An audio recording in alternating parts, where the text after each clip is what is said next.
महानाद करि गर्जा, कोटि कोटि गहि कीसा, महि पटकई गजराज इव, शपथ करई 10 शीस। अर्थात और बड़ा घोर शब्द करके गरजा तथा करोड़ करोड़ वानरों को पकड़कर वह गजराज की तरह उन्हें पृथ्वी पर पटकने लगा और रावण की दुहाई देने लगा। भागे भालु बलि मुख जूथा, ब्रुक्पिल्लो के जिन्मेष बरू था। चले भागी कपि भालु भवानी, विकल पुकारत आरत बानी। यह देखकर रीछ वानरों के झुंड ऐसे भागे जैसे भेड़िए को देखकर भेड़ों के झुंड। शिव जी कहते हैं, हे भवानी, वानर भालू व्याकुल होकर आर्त वाणी से पुकारते हुए भाग चले। यह निशिचर दुकाल सम अहि, कपिकुल देश परन अब चाहि। कृपा बारिधर राम खरारी, पाहि पाहि प्रणतार तिहारी। वह कहने लगे, यह राक्षस दुर्भिक्ष के समान है, जो अब वानर कुल रूपी देश में पड़ना चाहता है। हे कृपा रूपी जल के धारण करने वाले मेघ रूप श्री राम, हे खर के शत्रु, हे शरणागत के दुख हरने वाले, रक्षा कीजिए, रक्षा कीजिए। सकरुण बचन सुनत भगवाना, चले सधारि सरासन बाना।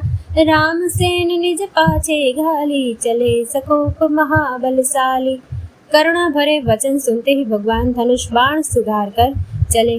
महाबलशाली श्री राम जी ने सेना को अपने पीछे कर लिया और वे क्रोध पूर्वक चले। खेची धनुष सर सत संधाने, छूटे तीर शरीर समाने। लागत सर धावा रिस भरा, कुदरे डगमगत डोलती धरा। उन्होंने धनुष को खींचकर 100 बाण संधान किए। बाण छूटे और उसके शरीर में समा गए। बाणों के लगते ही वह क्रोध में भरकर दौड़ा। उसके दौड़ने से पर्वत डगमगाने लगे और पृथ्वी हिलने लगी। लीन एक तेहि सेल उपाटी, रघुकुल तिलक भुजा सोई काटी। धावा वाम बाहु गिरिधारी, प्रभु सो भुजा काटी महि पारी। उसने एक पर्वत उखाड़ लिया। रघुकुल तिलक श्री राम जी ने उसकी वह भुजा ही काट दी। तब वह बाएं हाथ में पर्वत को लेकर दौड़ा। प्रभु ने उसकी वह भुजा भी काटकर पृथ्वी पर गिरा दी। काटे भुजा सोह खल केसा, पच्छहीन मंदर गिरि जैसा। उग्र बिलोकनि प्रभु बिलोका, ग्रसन चहत मानहु त्रिलोका।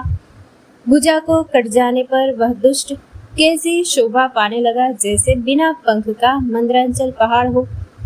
उसने उग्र दृष्टि से प्रभु को देखा, मानो तीनों लोगों को निगल जाना चाहता हो। करि चिक्कार घोर अति, धावा बदन पसारी। गगन सिद्ध सुर त्रासित, हा हा हेति पुकारी। वह बड़े जोर से चिक्कार करके मुंह फैलाकर दौड़ा। आकाश में सिद्ध और देवता डरकर हाहाकार इस प्रकार पुकारने लगे। सभय देव करुणा निधि जान्यो, श्रमण प्रजंत सरा सुनतान्यो। बिसिख निकरण सिचर मुख भरेऊ, तदपि महाबल भूमि न परेऊ। करुणा निदान भगवान ने देवताओं को भयभीत जाना। तब उन्होंने धनुष को कान तक तानकर राक्षस के मुख को बाणों के समूह से भर दिया, तो भी वह महाबली पृथ्वी पर न गिरा। सरनि भरा मुख सन्मुख धावा, काल त्रोन सजीव जनु आवा। तब प्रभु को तीव्र सर लीना, धरते भिन्नता सुसिर कीना। मुख में बाण भरे हुए वह प्रभु के सामने दौड़ा, मानो काल रूपी सजीव तरकस ही आ रहा हो। तब प्रभु ने क्रोध करके तीक्ष्ण बाण लिया और उसके सिर को धड़ से अलग कर दिया। सो सिर परेऊ दसानन आगे, बिकल भयऊ जिमि फनि मनि त्यागे। धरनि धसै धर धाव प्रचंडा, तब प्रभु काटि कीन दुई खंडा। वह सिर रावण के आगे जा गिरा। उसे देखकर रावण ऐसा व्याकुल हुआ जैसे मणि के छूट जाने पर सर्प। कुंभकर्ण का प्रचंड धड़ दौड़ा, जिससे पृथ्वी धसी जाती थी। तब प्रभु ने काटकर उसके 2 टुकड़े कर दिए। परे भूमि जिमि नभते भूधर, हेठ दावी कपि भालु निशाचर। तासु तेज प्रभु बदन समाना, सुर मुनि सब ही अचंभव माना। वानर भालू और निशाचरों को अपने नीचे दबाते हुए वे दोनों टुकड़े पृथ्वी पर ऐसे बढ़े जैसे आकाश से 2 पहाड़ गिरे हों। उसका तेज प्रभु श्री रामचंद्र जी के मुख में समा गया। यह देखकर देवता और मुनि सभी ने आश्चर्य माना। सुरदुंदुभि बजावहि हर्षहि स्तुति करहि सुमन बहु बर्षहि कर विनती सुर सकल सिधाए तेहि समय देव ऋषि आए।